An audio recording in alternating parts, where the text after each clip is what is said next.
Hold the Line with Mike Solan is brought to you by the Seattle Police Officers Guild, Seattle's public safety voice.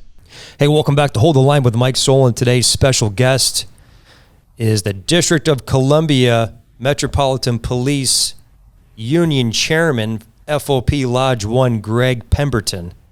We're here to unpack the current events impacting public safety on a national level, hovering around crime stats, the politicalization of crime stats, the manipulation, how that's impacting the District of Columbia police officers, and then we're tying that into West Coast public safety politics and the manipulation of crime stats potentially happening here. Stick around. The line must be drawn here. This far, no farther. This is where we hold them. This is where we fight. We will not go quietly into the night. We will not vanish. Gotta fight.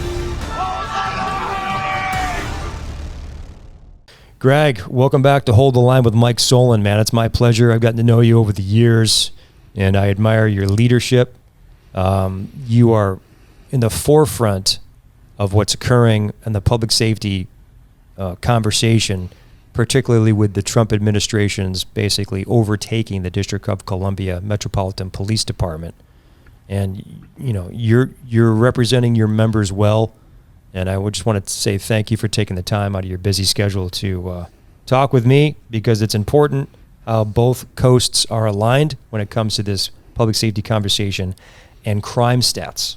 Yeah, Mike, thanks for having me. I love your show. I love what you do out there, and I think you're absolutely right. There are so many similarities between the East and West Coast, particularly in these blue cities, as to the ideology that's behind policing and public safety, and how they have used legislation to shape what public safety should look like. And I think here in the nation's capital, what we're experiencing is kind of the pinnacle of that. We've gotten to a place where the legislation is so bad and so detrimental to public safety here in D.C. that the federal government is now stepping in to say, hold on a second, you guys can't do it like this anymore. We're going to come in and we're going to fix all this. So, it's a welcome change. It's obviously a little bit uncomfortable given the politics that exist within the District of Columbia. But from a rank and file perspective, we welcome the help. I mean, we have an authorized strength of 4,000 sworn officers of the Metropolitan Police Department. We currently have 3,180. So we have more than 800 vacancies for the position of sworn officer, and we cannot fill them. The city is offering $25,000 hiring bonus, $6,000 housing bonus, and there's nobody in line to show up to become a recruit here because of how terrible the city council has made the working conditions for the rank and file. So, look, I'm glad to be here. I'm glad to get into this, and hopefully, your listeners here, I'm sure they're going to be familiar with some of this stuff, but I'd love to enlighten you of what's going on in the nation's capital.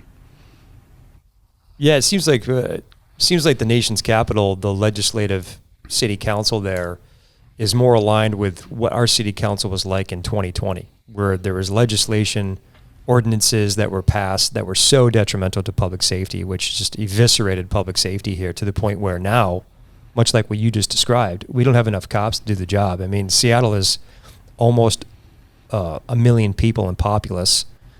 We should be around 1,600 cops, but to your point, you're down 800. We've lost 700 in 10 years, more of that post-2020. And we got about 830 deployable cops for a city our size. And, City Hall is boasting that we have all these recruiting numbers.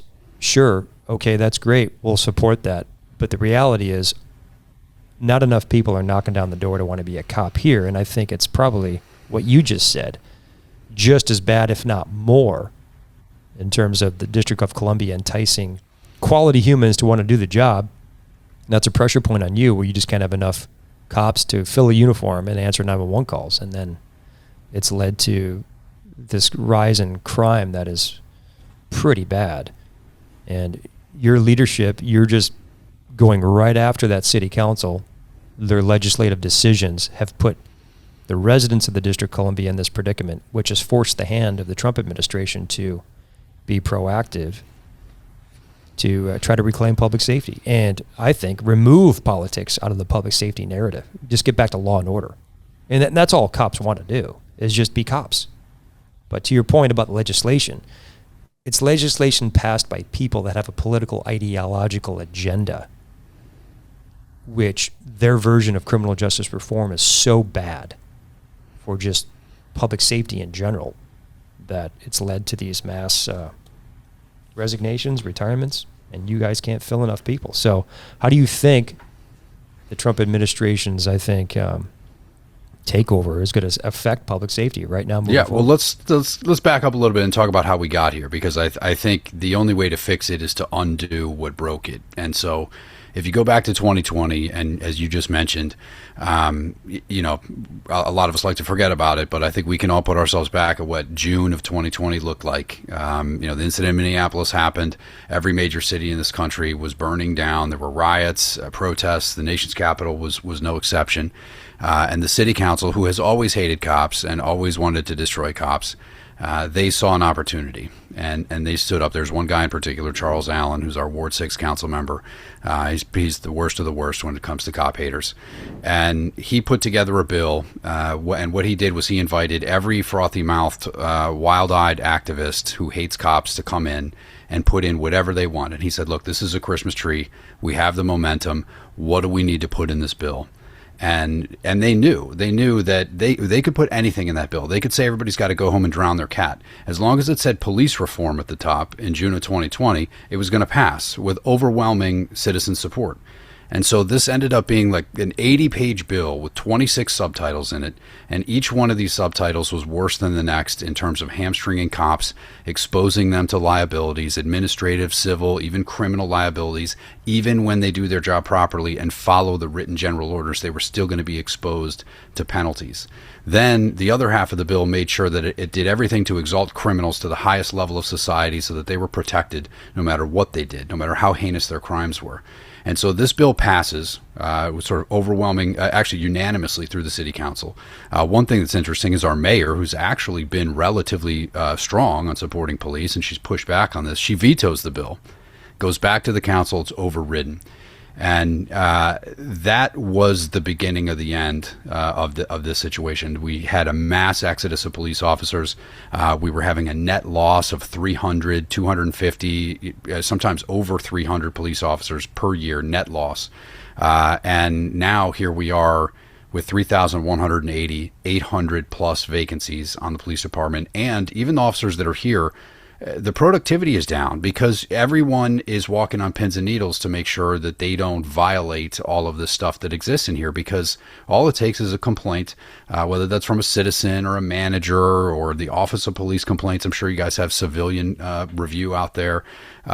Any of those situations can turn your career into a nightmare. And so it becomes there's an apprehension that sort of is a black cloud over everybody that says, should I get out and go figure out what that guy in that alley is doing? You know, should I drive down here? Should I pull this car over? You know, should I do this? And, you know, it sounds bad, but when you know that your career is on the line with every decision that you make, it becomes onerous. And, you know, I think that's one of the reasons people leave is I don't want to, this job is already stressful. It's already traumatic. Now I'm being stressed out as just to whether or not I should do my job. And so that's how we got here. And what I tell people is every aspect of the criminal justice system in D.C. is broken. So policing is broken. The prosecution system is broken. The court system is broken. The sentencing and supervision aspect of it is broken. But every aspect that's broken can be traced back to a piece of legislation that the city council passed that was intended to break it. And we have all of these bills about sentencing reduction, the Youth Rehabilitation Act, the Incarceration Reduction Act, the Second Chance Act, the Second Look Act, the Public Safety and Justice Act. I could fill up your entire show with bills that they've passed that try to get bad guys out of jail or try to prevent them from going to jail in the first place. And then there's mountains of bills that they've passed about policing specifically. And this is one thing. We have collective bargaining here in D.C., and we have a union, and it's a powerful union. And they didn't like the fact that they couldn't change aspects of the contract without bargaining. And so they said, look, well, we'll just change the law, and then they can't bargain over it. If it's illegal, it has to come out of the contract. And they put everything that they ever wanted to bargain away out of that in that contract into the law and passed it. And then guess what? All of it had to come out of the contract. So what you end up with, which is what we warned them the day the bill was introduced, is an agency that nobody wants to work at. No, you're not going to be able to hire people, and you're going to have this attrition rate that's off the charts. And so that's where we are today. And so I think one of the reasons why we're welcoming this assistance is not just for the boots on the ground, not just for the 500 or 600 federal agents that are out here on the street helping us put handcuffs on bad guys, or the 800 National Guardsmen that are posting up in these dangerous neighborhoods, giving visibility, giving us eyeballs, telling us what's going on. Obviously, that's helpful on the day-to-day crime aspect. But really what we're hoping is that the federal government, whether that's the White House or Congress, through this federal agency oversight, that they're going to see how broken this system is. Because it's easy for me to explain to you, and you understand it. It's a lot harder to explain what I just went through to somebody that's not really well-versed in law enforcement and how that actually impacts policing. So, oh, absolutely. I think you hit the nail on the head. It's how do we educate, inform? That's a better way to put it. How do we inform the public of the reality of public safety? Because most people just, in my view, most people expect a cop to be there for their 911 call for service. I don't believe that they're as understanding of the nuances that is impacting the job of policing to the degree that you just accurately articulated of the political points and the pressure points that are impacting just the normal cop working the beat, how it impacts everybody. So, man, you were at the forefront of this for sure. And I guess my question to you is, if you were to put your thinking cap on and try to analyze those decisions to deliberately target the profession from the District of Columbia as to why did they do this? Is it based upon ideology? Because it appears as if it's not localized just to the District of Columbia. Yeah, I think what you're dealing with, you're in it probably the worst in the nation right now in terms of how they've targeted public safety.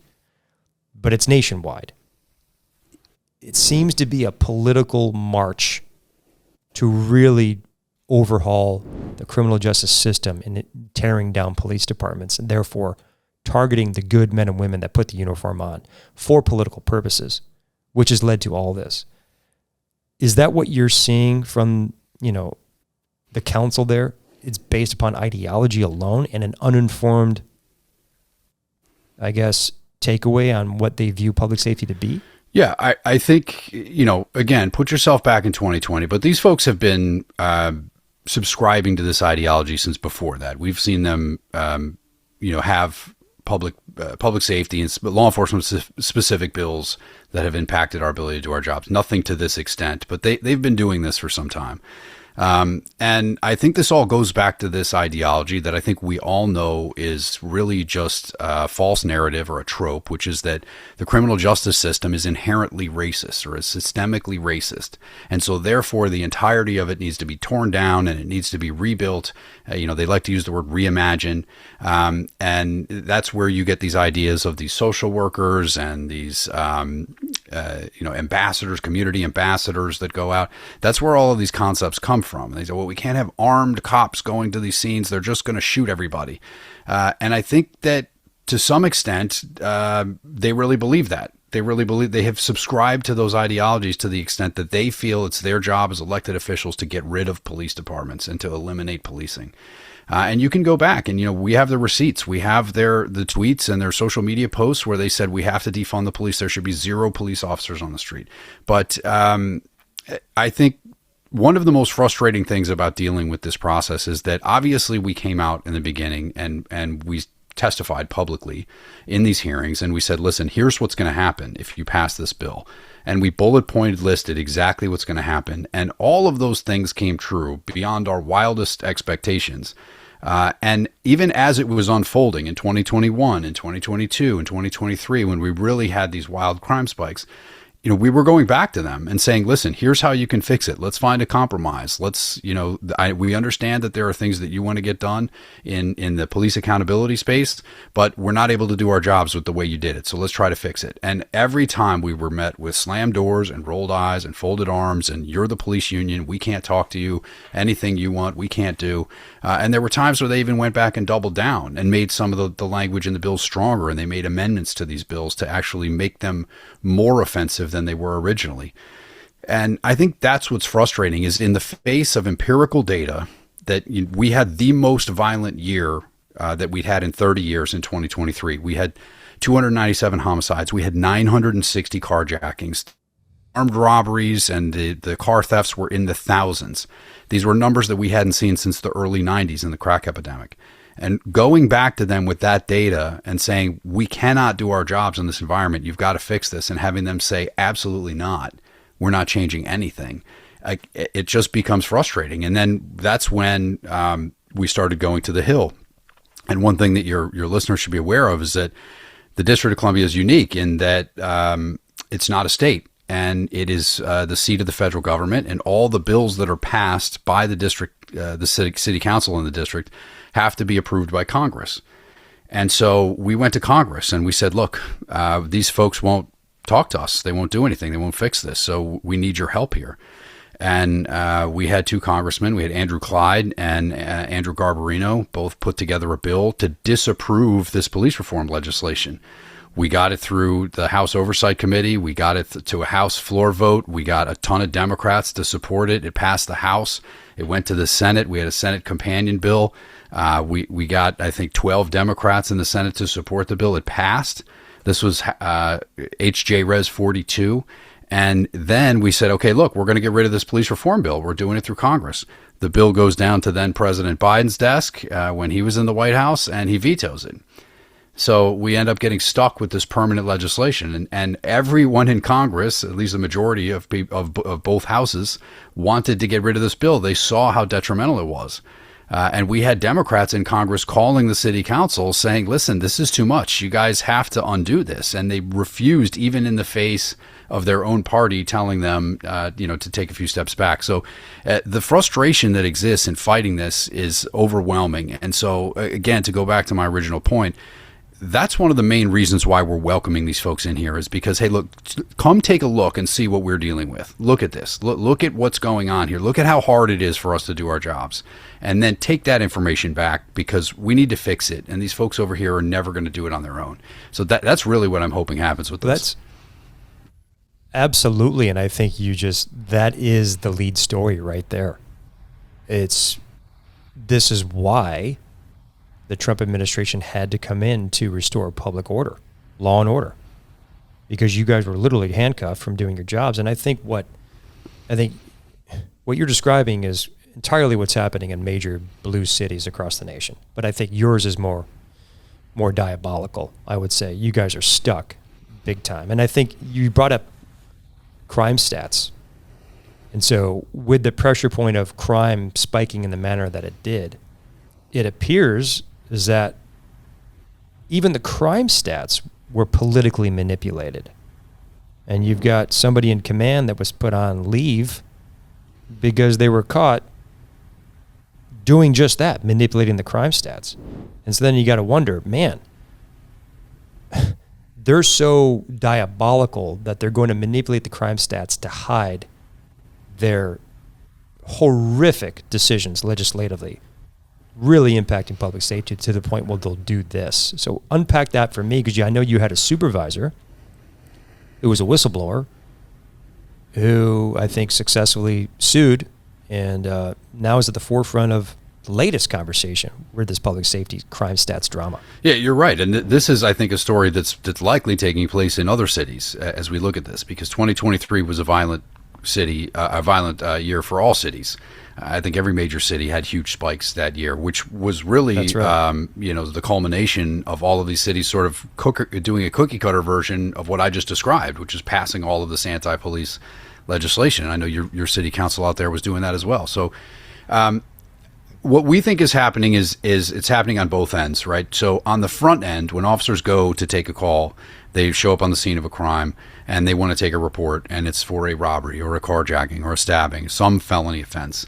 Inevitably, some lieutenant or some captain is going to show up, or he's going to get on the radio, and he's going to ask for information about what's happening there, and then he's going to encourage that officer, maybe even order him sometimes, to take a report for a lesser offense. So where we see that is, you got somebody that's reporting a robbery. They're standing at the bus stop, bad guy comes up, sticks a gun in his face, give me your phone, give me your wallet. Victim complies and the bad guy runs off. Okay, we've got a robbery. Well, all of a sudden, while you're doing that investigation, this lieutenant, this captain comes up, says, it sounds more like a theft to me. That sounds more like threats to me, right? And now they start breaking it down into multiple misdemeanors. And, these officers can push back, but at the end of the day, you know what it's like on the street. You can only push back so hard before, these guys will bite your head off. So ultimately they tell them, look, just take a report for this. And now so the reports that are coming into the system, I think, are being misclassified or underclassified because of this practice, which I think is probably where the bulk of that crime fall off is. The other thing we see them doing is taking incident reports for crimes. So I'm sure you guys have areas in your city where the victims don't want to cooperate with the police, as we do. So sometimes you'll find a guy who's got a couple of bullet holes in him, but he's still ticking. And, you have witnesses, you have, sounds of gunshots, you got shell casings, and he says, we say, hey, what happened? I'm not telling you. I don't talk to the police. F you. And so we say, okay, well, we're going to take a report for a shooting here. And then you'll inevitably have this manager come up and say, well, we don't really know what happened because he's not cooperative. So let's just take an injured person to the hospital report. Well, Captain, that's an incident report. That's not a crime. Well, if we find out more information later, we can reclassify it, but let's just take the incident report for now. So, right, so these shootings are now falling off all the way off. They're not even being reported as crimes. They're just being reported as incidents. And so we've had that going on for a long time, and we've been complaining about it, and no one seems to want to listen to us. But it's also, as you mentioned, happening now on the back end, or at least allegedly so. So there's a commander who's been suspended, and he's being investigated for allegedly going into police databases and changing felonies to misdemeanors to keep the numbers in his district down. But what I think is interesting about that is that I know this commander, and this is somebody that our members look up to, that they highly respect. This is somebody that exudes leadership and somebody that we actually go to and trust. There's no question in my mind that he wasn't surreptitiously and maliciously doing this for his own benefit. I think that my position here is that this was a directive from on high to all the commanders that this is how they're supposed to do business, is that you go back into the system and you find questionable cases and you change the classification so that over time, instead of having 50 robberies over the year, now you have 40. Now the next month you have 30. Now the next month you have 20, and the numbers keep going down and down.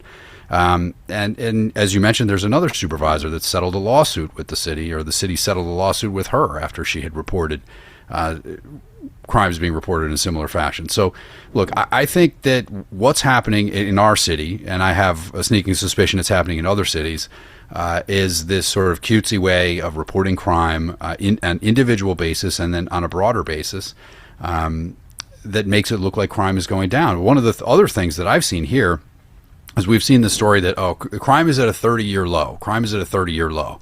And I kept saying, how are they coming to this? This is impossible for that to be true. And what they're using is per capita rates.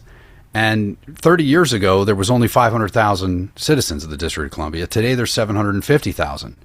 And so if even though the raw numbers go up year over year, compared to the size of the population, you can show them going down. And so you'll hear on news networks all over the country, crime is at a 30-year low in the district. Why on earth would the feds be taking over law enforcement? But if you look at the raw numbers, from 2010 to 2014, we averaged 100 homicides. From 2020 to 2024, we averaged 200 homicides. That is a doubling of the homicide rate. That is not the lowest in 30 years. There's no way you can manipulate the numbers to say that. So it's totally disingenuous. You're right over the target. It's totally dishonest. You're right over the target, and that's happening, I think, in a majority of major cities, Democrat-controlled. And what we're seeing happen here is what you just described. And our local media, legacy media as I refer to them, are pumping the tires and boasting about these drops in crime statistics when the reality is completely opposite. And it's hard for us to prove the deliberate manipulation internally at SPD of the reality. For instance, you described somebody getting shot. Similar here, where somebody was shot at but not hit, and then say a building was impacted by the rounds. Well, then that police report would be property damage. Not an assault, but property damage, which classifies it in a different criminal look. And that's deliberate. Whether or not that is command-driven, because as we know, and you can change this or not, but SPOG, Seattle Police Officers Guild, we represent line officers and sergeants only. Command is lieutenant and captains, and then you have the chief level. Once you hit command, you're basically controlled by City Hall, the politicians. And I suspect, that those types of moves to reclassify crimes, to manipulate the crime data, comes from the top, which would be City Hall, trickled down to command, who are yes people predominantly. And they're pressured to do that, to keep their jobs, to keep their salaries and whatnot. So it's a perfect storm of just shenanigans. And at the end of the day, the regular citizen who just wants a cop to show up to the 911 call doesn't understand these nuances. And I credit to you for going hard in the paint, particularly on your social media and then your media appearances. You're doing a great service to the members of FOP Lodge 1. And there's also evidence and news stories that are actually reporting on the direct manipulation of crime data that I think is supportive of your narrative. I'm still trying to find a whistleblower here, but I'm pushing back against local media who are just pushing these, what I think to be false stats, just to have the appearances that public safety is improving, which is completely opposite, to the point where we did a public safety poll to our community, and over 70% were basically saying they don't feel safe in the city of Seattle, which is counter to local media boasting that crime stats are down. That's right. We have the same thing here. So look, police officers interact with citizens the most, and what we hear from them is that they want more cops, they want more police officers in their neighborhoods, they want more police activity, and they want less criminal activity. They want criminals held accountable. And if you live in D.C., if you work in D.C., if you just travel here, it's palpable. The crime is palpable. It's ubiquitous. It exists in every quadrant of the city, and it's uncomfortable to be outside. And it hasn't always been like that. I've been on this department for 20 years now, and I can tell you that it wasn't always like that. There's always been areas of the city that have been problematic, but now it seems like it's everywhere. And if you live here or you work here, no one who's in those categories is going to say crime is down. They're not going to say that. At least they're not going to say it honestly. And I think that's what's frustrating, is that the media is rushing to run cover for the narrative, which is that we don't need more cops or we don't need to fix policing, when the actuality is that we do need more cops, and we do need to make sure we go back and fix these things that broke the system 5 years ago in the heat of that moment. And frankly, I think anybody in politics that comes forward and says, hey, we've got to fix this, those are going to be the people that get the votes, because that's what citizens want and that's what they want to see. And it seems like regardless of politics. That's right. Right? Regardless of politics. And it seems to me that so many people, particularly in Democrats, are sticking to the narrative. And it's astonishing to me. I'm just befuddled because the voters do not want that. Every poll that you look at, we've done polling here as well, and we see the same thing. 80% want more police. 80% want less crime. The top issue for people is crime by a long shot. Housing is a distant second. It seems to me that it's an obvious decision from a political standpoint is to take a pro-public safety approach. You don't have to rah-rah the cops and be cheerleaders. We're not asking for that. We're just asking that you allow us to go out and do our job. Nobody says that we shouldn't be held accountable. We know the standard we're held to. If an officer messes up, we know we're going to have to answer for that. We could be suspended. We could even be fired. We get that. No one's asking to repeal those provisions that make sure that we do our job properly and that we uphold the oath and the laws. But the laws that have been passed, that's not what they did. They prohibited officers from doing their job properly. And now we can't do it properly, and nobody wants to sign up for a job that you can't do properly. So the system is broken, and I just don't know why there's not more people coming forward to say, hey, this is an easy fix. Let's go ahead and fix this. And ultimately, this is why I'm here. You invited me on the show. That's why the feds are here, because they actually have the authority to come into D.C. It's a lot harder for them probably to go into a place like Chicago or Seattle or Portland and say, hey, we're here to fix it. I think there'd be a lot more legal hurdles to get through, whereas the Home Rule Act here in the district allows them to do this. And so they're here now and they're saying, hey, we got to fix this because you broke it. And good for them. Good for them. I'm glad they're here. I'm glad they're here because this system is so broken. And I've been shouting from the rooftops, pulling the skin off my face, trying to say, look, just somebody look at how broken it is, because we should have been working on this years ago. And nobody on the D.C. side ever wants to listen to me. So, thank God for the feds, and hopefully they get this thing fixed. Good, man. I'm glad you're saying that, and that's authentic and it's truth. And the cops are telling people the truth, despite of what the activists say. And the last on this it appears that just activists have taken over politics, and the regular citizen is not aware of that. And it's the activists that have ascended to power in these cities, and then have marched towards putting legislation that is so bad for their constituents. It's mind-blowing.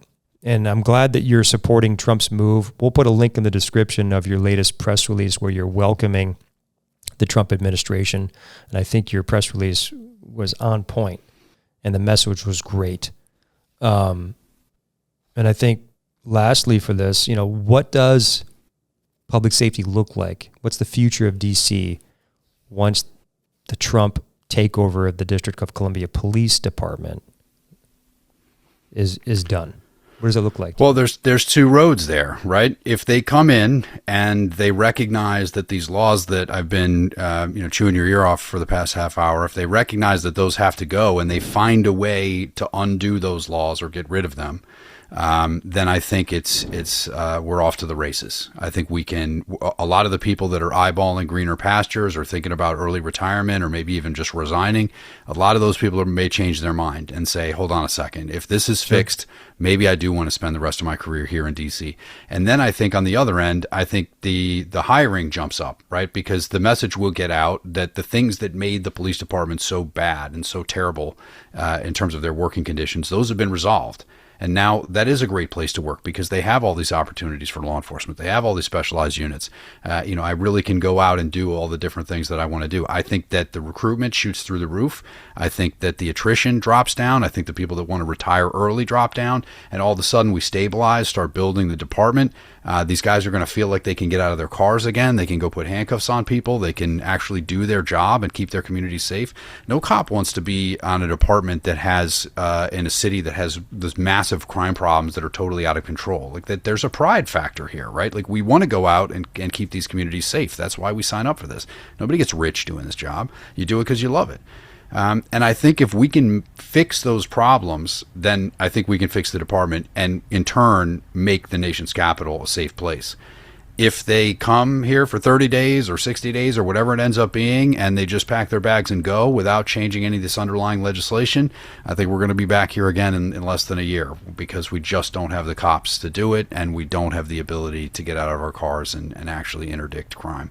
So, well, we're going to do our part. I mean, you articulated that better than I could, and we're going to do our part from here on the West Coast and our national group, United Coalition of Public Safety, backing your play and making sure that this effort by the Trump administration isn't wasted and that you actually have long-term results for the citizens that comprise the district. How can people find you on social media and FOP Lodge? So dcpoliceunion.com is our webpage. We actually have a Take Action tab there, which can help you get involved into some of these legislative fixes that we're asking for. Our x.com feed is at DC Police Union. I have a personal page there, which is at G_Pem. Same with Facebook and other social media platforms. So look forward to seeing you guys and hopefully we get some followers out of this and get some momentum for some fixes here in DC. Absolutely. Your X handle is just on fire right now. You guys are going hard in the paint with truth and accuracy that I think is incredible to follow. So give Chairman Gregg Pemberton a follow, please, on his personal and his union's X account. Greg, I can't thank you enough for your time. I know you're extremely busy, and you guys are at the tip of the spear when it comes to this public safety conversation, and I admire your leadership. If I was one of your members, if I was a DC copper, I would be thankful to what you're doing. You're leading with courage. Even with all the spotlight is on you, you're unwavering, and I admire that. So thank you for being a leader in public safety, man, and I look forward to seeing you in person when we continue our lobbying efforts in D.C. Thanks, Mike. It's a pleasure being on here. I'd love to come back again and have some follow-up on this because, I love your show. I've sent it to guys around here all the time. So I love what you're doing. This is a great platform. You help us get our message out, and, thank you for everything you do. Absolutely, buddy. Folks, give Gregg a follow. Pay attention to what's happening in the District of Columbia because that is the blueprint of what you're going to see nationwide when it comes to the Trump administration's public safety actions. Try to filter out the politics there and just look at results on the ground of the constituents that are happy with seeing police. We have to change this culture of a media-controlled false narrative landscape that paints police officers as the problem when it's the direct opposite. Conversations like Gregg and I are having and the actual testimonies of people that live in these cities is what is the truth, despite of what legacy media is pushing out there, which is another false narrative, an attack on public safety, an attack on police. Get involved, support Gregg, support your local police departments, vote for people that are pro-public safety in every jurisdiction that has been impacted by the defund nonsense. If we do all of that, then all of us can hold the line. Till next time.